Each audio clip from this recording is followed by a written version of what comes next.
سورہ ملک اس کا ساتھ نہیں چھوڑ. تصور کرو کہ قبر کے اندھیرے میں، قبر کے اندر آدمی تنہا ہو، کوئی بات کرنے والا نہیں، کوئی تسلی دینے والا نہیں، کوئی دکھ کو سننے والا نہیں، کوئی چیخ و پکار کو سمجھنے والا نہیں. وہاں پر کوئی اس کو منہ نہیں چھیل جائے. اللہ تعالیٰ نے صرف قرآن پاک میں یہ تاثیر رکھی ہے کہ قرآن پاک اپنے سے محبت کرنے والے، اپنے سے تعلق رکھنے والے کو لاوارث نہیں چھوڑتا. اللہ کے نبی صلی اللہ علیہ وسلم دعا فرمائے، اللہم آنس وحشتی فی قبری، اللہم آنس وحشتی فی قبری. اے اللہ میری قبر میں اس قرآن کو میرا ساتھی بنا. قبر کی وحشتناکیوں میں اس قرآن کو میرا ساتھی بنا. کتنی بڑی بات. اللہ کے نبی صلی اللہ علیہ وسلم دعا کر رہے، یہ امت کو بتلا رہے کہ اے امت کے لوگوں، میرے ماننے والوں، قرآن پاک کی تاثیر ایسی ہے کہ قبر میں مومن کا قرآن کے علاوہ کوئی اور ساتھی نہیں بن سکتا. قرآن کے علاوہ کوئی اور ساتھی نہیں بن سکتا. آنس وحشتی فی قبری، اللہم ارحمنی بالقرآن العظیم. اے اللہ اس قرآن پاک کے واسطے سے میرے اوپر رحم فرما. اللہم ارحمنی بالقرآن العظیم واجعلہ لی اماما و نورا. اے اللہ اس قرآن کو میرے آگے آگے نور بنا کر رکھ. قیامت کا دن ہوگا، حساب و کتاب ہو جائے گا، اللہ سورج کو لپیٹ کر رکھ دے گا. اب کیا ہوگا؟ اب جو کچھ انسان کے پاس نور ہے، کس کا نور؟ ایمان کا نور. اس ایمان کے نور میں انسان چلے گا. یوم یقول المنافقون والمنافقات للذین آمنوا انظرونا نقتبس من نورکم قیل ارجعوا وراءکم فالتمسوا نورا فضرب بینہم بسور له باب باطنه فیہ الرحمہ وظاہرہ من قبلہ العذاب. قیامت کے دن اللہ کا قرآن کہتا ہے کہ منافق مرد اور منافق عورتیں قیامت کے دن بھٹکتے رہیں گے اور ایمان والوں سے کہیں گے کچھ روشنی اپنے میں سے ہمیں دے دو. اللہ کی طرف سے صدا بلند ہوگی کہ جاؤ جہاں سے چلے گئے وہاں تمہارا نور ہے، اس نور کو تلاش کرو. وہ پیچھے کی طرف مڑیں گے اور نور کو تلاش کریں گے. اللہ کا قرآن کہتا ہے فَضُرِبَ بَيْنَهُمْ بِسُورٍ لَهُ بَابٌ. اللہ ان کے پچھلے اور آگے کی طرف ایک درمیان میں دیوار کھڑی کر دے گا کہ وہ نور تو دیکھیں گے لیکن نور ان کو تلاش کرنے سے ملے گا نہیں، اور وہ اندھیرے میں بھٹکیں گے. فرمایا اندھیرے میں بھٹکتے بھٹکتے ان کا پاؤں گڑھے میں جائے گا. جو گڑھا ایسا ویسا گڑھا نہیں، جہنم کا گڑھا. میرے دوستوں بزرگوں، قرآن ہی وہ نور ہے، قرآن ہی وہ نور ہے. وہ ماں باپ مبارکبادی کے مستحق ہیں جو اپنے بچوں کو قرآن کا نور دے رہے ہیں. اللہم ارحمنی بالقرآن العظیم واجعلہ لی اماما و نورا. اے اللہ اس قرآن کو میرے آگے آگے نور بنا کر رکھ، روشنی بنا کر رکھ. وہدن واجعلہ لی اماما و نورا وہدن و رحمہ. ہدایت اور رحمت بنا اس قرآن کو میرے وہدن و رحمہ. واجعلہ لی حجتا یا رب العالمین. اے اللہ اس کو رب العالمین کے سامنے میری بخشش کے سلسلے میں حجت کرنے والا، لڑنے والا، سفارش کرنے والا یا اللہ اس کو بنا. واجعلہ لی حجتا یا رب العالمین. میرے دوستوں بزرگوں، اس قرآن کی ہی یہ تاثیر کہ قیامت کے دن یہی قرآن کام آ سکتا ہے اور کسی سے کوئی امید نہیں. کوئی سمجھے کہ میرا باپ بزرگ تھا، میری ماں اللہ والی تھی، میری بیوی بہت ذکر و تسبیح کرتی تھی، میری اولاد بڑے بزرگ تھے. یاد رکھو یہ سب ختم ہو جائیں گے. فلا انساب بینہم یومئذ ولا یتساءلون. قیامت کے دن سب سے پہلا کام یہ ہوگا رشتے ناتوں کو اللہ توڑ دے. قرآن پاک میں اللہ تعالیٰ نے فرمایا یوم یفر المرء من اخیہ وامہ وابیہ.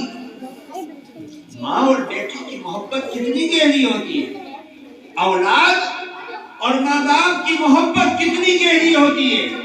ماں کے رشتے سے زیادہ اولاد کا کسی اور سے رشتہ گہرا نہیں ہو سکتا کہ ماں اپنا سب کچھ قربان کر لیتی ہے اولاد کی زندگی کے لیے. کسی ماں سے کہا جائے کہ تیرا بیٹا زندہ جبھی رہ سکتا ہے جب تو اپنا گردہ دے، وہ اپنا گردہ دینے کے لیے تیار ہو جاتی ہے. سینکڑوں مثالیں ہمارے سامنے کہ ماں نے گردہ دے دیا. اگر ماں کو کہا جائے کہ تیری زندگی تجھے دینی پڑے گی، تیری اولاد زندہ رہے گی، سینکڑوں مائیں کھڑی ہو جائیں گی جو اپنی زندگی کو قربان کرنے کے لیے تیار ہو جائیں. فرمایا قیامت کے دن ماں باپ کا اولاد کا ماں باپ کا رشتہ ختم ہو جائے گا. اب وہاں رشتہ کس کا چلے گا؟ اللہ کے قرآن، اللہ کے قرآن. میرے دوستوں بزرگوں، اپنے بچوں کو قرآن سے جوڑو اور خود بھی جوڑو، خود بھی جوڑو. آج اس کو سمجھنا آسان ہے. اگر قرآن پڑھنے کے بعد تمہاری اولاد قرآن سے نہیں تعلق رکھتی تو خدا کی قسم تمہاری نیت اور تمہارا عمل ایک رتی کے برابر کم نہیں ہو سکتا. تم نے تو اللہ کی نسبت پر، قرآن کی نسبت پر اپنے بچے کو لگایا تھا. عمل کر رہا ہے یا نہیں کر رہا ہے وہ اس کی قسمت ہے، وہ اس کی قسمت ہے. اس کی قسمت پھوٹی ہوئی ہے، وہ بدقسمت ہے کہ اللہ تعالیٰ نے اس کو دولت دی قرآن کی، لیکن اس قرآن کو اپنی زندگی میں وہ عملی طور پر پیش نہیں کر سکا. میرے دوستو، ایک قرآن کا طالب علم کتنا قیمتی ہے. ذرا ان بچوں کو چپ کرا تھوڑا سا. اس قرآن کی قیمت کتنی بڑی ہے. میرے دوستو، انگلینڈ کے اندر ابھی میں صبح فجر کی نماز میں ماجری میں تھا، وہاں ایسے ہی بچوں نے قرآن پاک ختم کیا تو میں نے ماجری والوں کو ایک واقعہ سنایا. میں نے کہا انگلینڈ میں ایک حاجی جی تھے، بڑے اللہ والے تھے، دیندار تھے. ہماری مسجدوں میں محلے کے لوگ صبح تہجد میں تڑک میں اٹھ کر مسجد میں آ جاتے ہیں. بوڑھے لوگ بیچارے 2-4 آدمی ہر محلے میں ہو ہی جاتے ہیں. تو وہ تہجد پڑھتے ہیں. محلے کی مسجد میں وہ حاجی جی نماز پڑھنے کے لیے آ گئے. انہوں نے دیکھا کہ فجر کی نماز کے اندر چھوٹے چھوٹے بچوں کو حافظ صاحب نے، قاری صاحب نے بلا دیا کہ آؤ قرآن پاک سبق یاد کرو، تمہارا سبق فجر سے پہلے یاد ہو جائے گا. ان ناشئۃ اللیل ہی اشد وطئا واقوم قیلا. اخلاص کے ساتھ ذہن بالکل خالی ہوتا ہے، بچہ جو کچھ فجر سے پہلے یاد کرتا ہے وہ قیمتی سرمایہ بن کر اس کے ذہن و دماغ میں پیوست اور بیٹھ جاتا ہے. وہ حاجی جی آتے ہیں اور دیکھتے ہیں کہ بچہ کوئی آنکھ مل رہا ہے، کسی کو زبردستی لے جایا جا رہا ہے، کوئی سست اور کاہل بنا بیٹھا ہے. انہوں نے اگلے دن اپنی جیب میں چاکلیٹ بھر لی اور وہ چاکلیٹ لے کر مسجد میں آ گئے اور سارے بچوں کو کہا کہ جو بچہ فجر کی اذان سے پہلے یہاں پہنچ جائے گا اس کو چاکلیٹ ملے گی. بچے اس چاکلیٹ کے چکر میں روزانہ فجر کی اذان سے پہلے مسجد میں آنے لگے اور حاجی جی کو تلاش کرنے لگے. حاجی جی جیسے ہی فجر کی اذان کا بول پڑھا جاتا فوراً بچوں کو چاکلیٹ دینا شروع کر دیتے. کچھ دنوں کے بعد ان حاجی جی کا انتقال ہو گیا. انتقال کے بعد ان کے ایک دوست نے پوچھا، خواب میں دیکھا، ان سے پوچھا کہ کیا گزری، اللہ نے کیا معاملہ کیا؟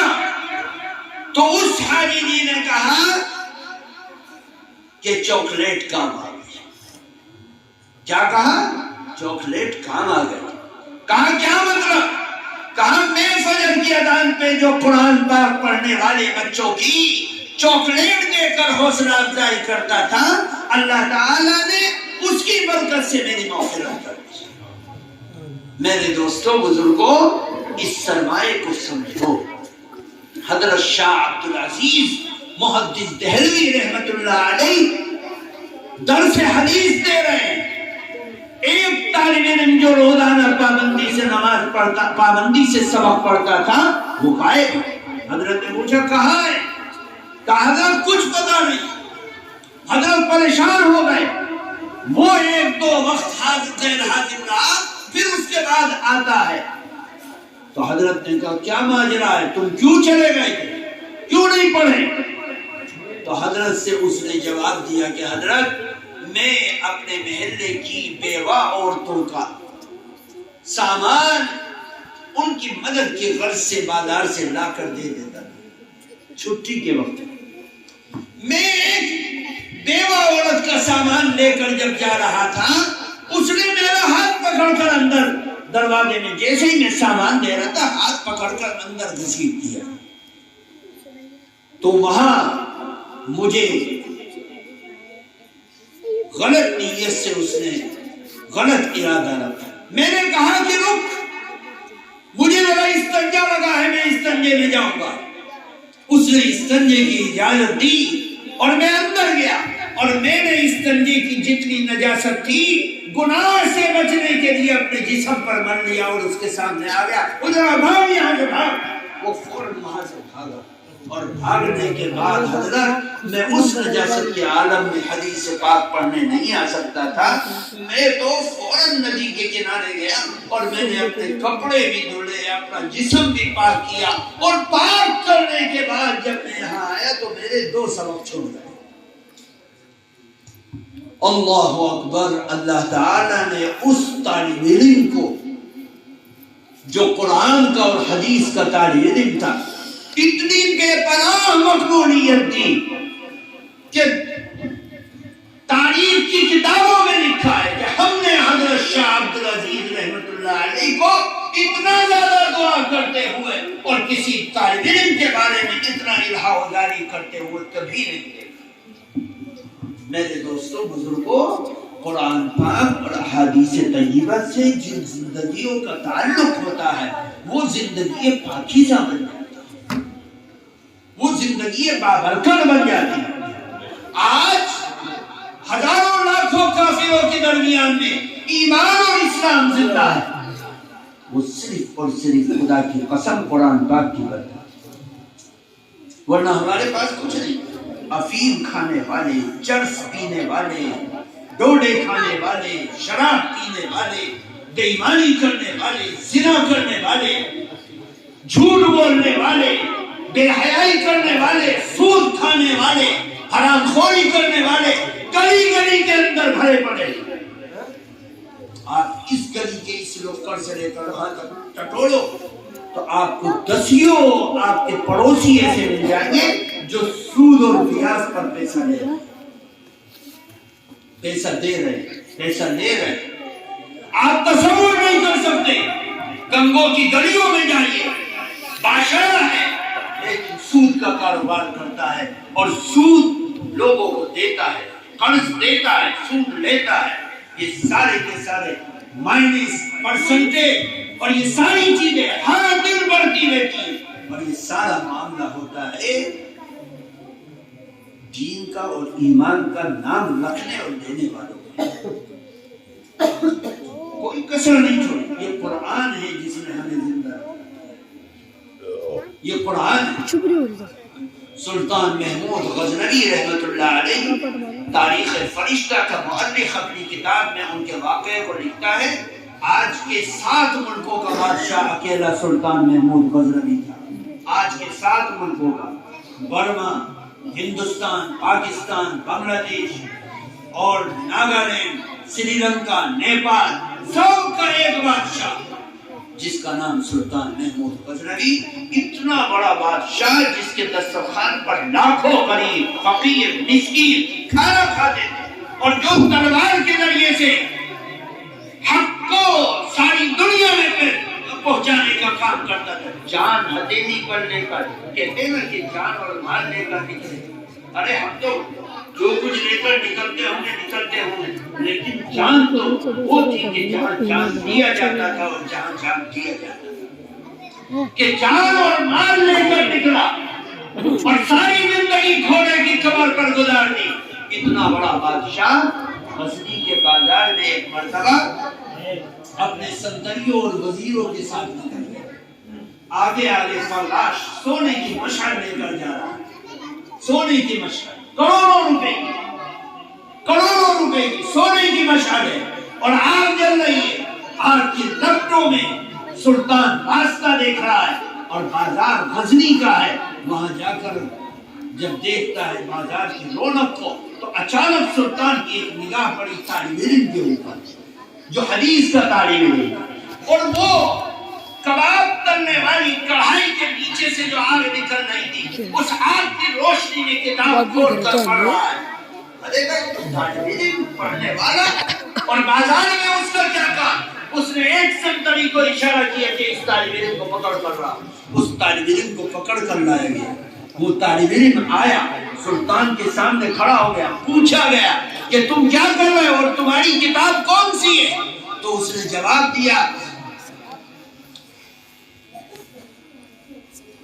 بادشاہ سلامت میں مدرسے کا طالب علم مجھے کچھ دینار ملتے تھے. اس سالانہ وظیفے سے میں اپنے چراغ کے تیل اور بتی کا انتظام کرتا تھا. بادشاہ سلامت اب وہ جو وظیفہ ملتا تھا وہ مجھے نہیں مل سکا. اب میرے چراغ کا تیل بھی ختم ہو گیا, بتی بھی ختم ہو گئی اور مجھے کتاب کا مطالعہ کرنا تھا, یاد کرنا تھا. تو بادشاہ سلامت میں اس بازار میں کڑھائی کے نیچے جلنے والی آگ کی روشنی میں کھڑا ہو گیا اور کتاب کھول کر پڑھ رہا ہوں اور یاد کر رہا ہوں اپنے سبق کو. بادشاہ سلامت کبھی کھول کر پڑھتا ہوں, کبھی دور چلا جاتا ہوں. کہیں یہ دکاندار یہ نہ کہے کہ جب کباب نہیں خریدنا ہے تو یہاں کیوں کھڑا ہے. بادشاہ کو اس کی بات پر اتنا رحم آیا کہ بادشاہ نے کہا کہ ہمارے سونے کی مشعل اس غریب طالب علم کو دے دو. سونے کی مشعل کو لے کر وہ طالب علم چل پڑا. شہر کے کونے کونے کے لوگ اس سونے کی مشعل کو دیکھ کر جو کروڑوں میں تھی, جو شہر کا کوئی آدمی خرید نہیں سکتا تھا, اتنی قیمتی مشعل کو لوگ دیکھتے کہاں سے کیسے ہاتھ لگ گئی. تو اس نے سارا واقعہ لوگوں کو بیان کرتا رہا اور چل دیا. اپنے مدرسے میں اس سونے کی مشعل کو رکھا اور رکھ کر اس میں حدیث کا مطالعہ کرتا رہا. لوگ بڑی محبت سے عزت کی نگاہ سے اس کو دیکھنے لگے کہ بادشاہ نے اس کو دان کیا ہے, بادشاہ نے اس کو نوازا ہے, بادشاہ نے اس کو خاص سونے کی مشعل دی. بادشاہ یہ دے کر اپنے محل سرائے میں چلا گیا. تاریخ فرشتہ کا مورخ لکھتا ہے کہ جب محل سرائے میں جا کر بستر پر سویا, رات کے آخری پہر میں حضور آقائے نامدار سرکار دو عالم جناب محمد رسول اللہ صلی اللہ علیہ وسلم کی خواب میں زیارت ہوئی. آپ نے بشارت سنائی کہ اے محمود, تم نے ایک وارث الانبیاء کی حوصلہ افزائی کی, ایک طالب علم کی حوصلہ افزائی کی. اللہ نے اس کی برکت سے تمہاری مغفرت کی. میرے دوستوں بزرگوں, قرآن پاک پڑھنے والا رکھنے والا کتنا قیمتی ہے, ہم اس کو تصور نہیں کر سکتے. دلی کے ایک بزرگ خواجہ باقی باللہ رحمت اللہ علیہ بڑے بزرگ تھے, اللہ والے تھے. ان کے کشف و کرامات کتابوں میں بھرے پڑے. ایک مرتبہ ذکر کی حلاوت ہی ان کے اندر سے نکل گئی. ذکر کرتے مزہ نہیں آتا, قرآن پڑھتے مزہ نہیں آتا, نماز پڑھتے ہیں دل ٹکتا ہی نہیں. پریشان ہو گئے کہ یہ کیفیت میری کیسے بدل گئی. جب زیادہ پریشان ہو گئے تو ایک دن اس پریشانی کے عالم میں نیند آئی اور خواب میں ان کے شیخ آئے اور کہا کیوں پریشان ہے. کہا میں اس لیے پریشان ہوں کہ حضرت میری نسبت چھن گئی اور عبادات کا مزہ میرے اندر سے نکل گیا. تو انہوں نے کہا کہ جاؤ کسی مدرسے کے چھوٹے چھوٹے بچوں سے اپنے حق میں دعا کرو, روئے زمین پر سب سے زیادہ جس کی دعا قبول کی جاتی ہے وہ قرآن پڑھنے والے معصوم بچوں کی زبان سے نکلنے والی دعا. میرے دوستوں بزرگوں، وہ آئے اور انہوں نے اس عمل کو کیا، اللہ نے ان کی نسبتوں کو لوٹا دی. میرے دوستوں، ان اداروں کو معمولی مت سمجھو، ان کی ناقدری مت کرو. تمہاری زندگی صرف اس وجہ سے ہے کہ یہ ادارے بچے ہیں. ہر سال ہزاروں طلبا قرآن کے عالم بن کر نکلتے ہیں. اور یہ یاد رکھو، کوئی آفت تمہارے اوپر آئے گی تجارت کرنے والوں پر، کارخانہ چلانے والوں پر، پھیری کرنے والوں پر، مزدوری کرنے والوں پر، کوئی ان کا کچھ نہیں بگاڑ سکتا. ہاں، جس کے چہرے پر دکھائی دے رہی ہے قرآن کی نشانی، جس کے سر پر دکھائی دے رہی ہے اسلام کی نشانی، جس کے چہرے سے محمد کا جلوہ ٹپکتا ہے، خدا کی قسم اگر کوئی تیر اور تفنگ آئے گا تو اس کے سینے سے آ کر ٹکرائے گا، تمہارا کچھ نہیں بگڑے گا. یہ یاد رکھنا، کرونا کال میں ایسی کی تیسی تبلیغی جماعت کی گئی، اور کرونا کال کے بعد ان مدرسوں کی اینٹ سے اینٹ بجانے کی اسکیمیں بنائی گئی. کیوں؟ جو مسلمان کے ایمان کی روح کی حفاظت کی بات کرے گا وہ ہمیشہ نشانے پر رہے گا اور ٹارگٹ پر رہے گا، اور اس کو چن چن کر اپنی حرف و حوث اس سے پوری کی جائے گی. یہ صرف اس وجہ سے ہوگا. یہ یہاں کی بات نہیں، پوری دنیا کی بات ہے، پوری دنیا کی بات. 1857 میں آنے کے بعد بادشاہ کے شاہی محل کی دیواریں تو آج تک کھڑی ہیں، چھتیں تو آج تک کھڑی ہیں. ارے بادشاہ کے خاندان کو تدر بدر تو کر دیا، لیکن میرے بزرگوں سب سے بڑا 1857 میں خسارہ اگر دنیا نے دیکھا، ہندوستانیوں نے دیکھا، تو صرف ان مولویوں نے دیکھا جن کی گردنیں دلی کے لال قلعے اور لال قلعے کے اطراف میں لٹکی ہوئی تھی. کوئی درخت ایسا نہیں تھا چاندنی چوک سے لے کر لال قلعے کی دیوار تک جس درخت کی شاخ پر کسی مولوی کی لاش لٹکی ہوئی نہ، قرآن کے قاری کی لاش لٹکی ہوئی نہ. یہ یاد رکھنا، ان اداروں کی حفاظت کرو، ان کو اپنے سینوں سے رکھو، ان کی ناقدری مت کرو. بہت سے لوگ ہلکی زبان میں کہہ دیتے ہیں کھانے کمانے کا اڈا ہے. یاد رکھو، ایمان کی تجدید کر لینا، خدا کی قسم ایمان کی تجدید کر لینا. مجھ جیسا آدمی آج تک ایک بالی زمین کا مالک نہیں ہے، ایک بالی زمین کا مالک نہیں ہے جو کروڑوں کا ادھر سے ادھر ہو جاتا ہے. ایک بالی زمین کا مالک نہیں ہے دنیا میں کہیں. میرا گھر بھی میرے نام ہے جس میں میں رہتا ہوں. میرے دوستو، تم معمولی بات اپنی زبان سے نکال کر اپنے ایمان کو خراب کرتے. کس بے بسی میں، لاچاری میں، مجبوری میں ان اداروں کو چلایا جاتا ہے. خدا کی قسم 80% مدرسے ایسے ہیں جو ادھار اور قرض پر چلتے ہیں. 80% ادھار اور قرض پر چلتے. تم سنگ مرمر کی چھتوں کے نیچے بیٹھ کر لیٹ کر اللہ کی نافرمانی کرتے ہو، اور تمہارے محلے کے جس مدرسے کے طالب علم ہیں ٹین شیڈ کے نیچے، سمٹ کی چادر کے نیچے قرآن پاک پڑھتے ہیں. اس سے بڑی بربادی کی بات اور کیا ہو سکتی ہے؟ بے غیرتی کی بات اور کیا ہو سکتی ہے؟ تم سمجھتے نہیں ہو. کوئی کچی بات اپنی زبان سے دین اور دین کا کام کرنے والوں کے سلسلے میں مت نکالو. تم اس قابل نہیں ہو کہ تم اس کو ثابت کر سکو. تم ثابت نہیں کر سکتے. کچی بات اپنی زبان سے مت نکالو. یہ کچی بات تمہارے ایمان کو غارت کر دے گا. اللہ کہے گا لا ثبوت پیش کر، اور تم ثبوت نہیں پیش کر سکتے. تم ثبوت نہیں پیش کر سکتے. ایک ماں اپنے بچے کو صرف اللہ اللہ کہنا سکھلا دیتی ہے تو سینہ اس کا چوڑا ہو جاتا ہے کہ میرا بچہ دودھ پیتا بچہ اللہ اللہ کہہ رہا ہے. اور یہاں تو 3.5 لاکھ حروف کو ان کے سینوں میں محفوظ کیا گیا.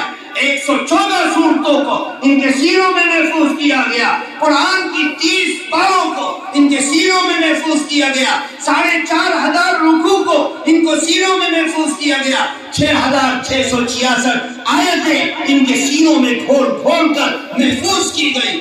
میرے دوستو، انہوں نے تو اپنی گردن کو اونچا کر کے کبھی نہیں کہا کہ ہم نے اتنے حافظ بنائے، نہیں، کوئی قاری یہ نہیں کہتا، ہر قاری یہ کہتا اللہ قبول کر، اللہ قبول کر۔ میرے دوستو، قدردانی کرو، اللہ تعالی ہمیں سمجھنے کی توفیق عطا فرمائے، خیر سے مالا مال فرمائے، شرور و فتن سے محفوظ فرمائے، دین پر چلنا چلانا آسان فرمائے، بے راہ روی، بد کرداری، بے حیائی، بے غیرتی سے ہماری حفاظت فرمائے۔ یہ مولانا الطاف صاحب ہیں، حافظ منظور صاحب ہیں، ان میں سے کوئی دعا کرائے بھائی درود شریف۔ اللهم صل على سيدنا مولانا محمد وعلى آله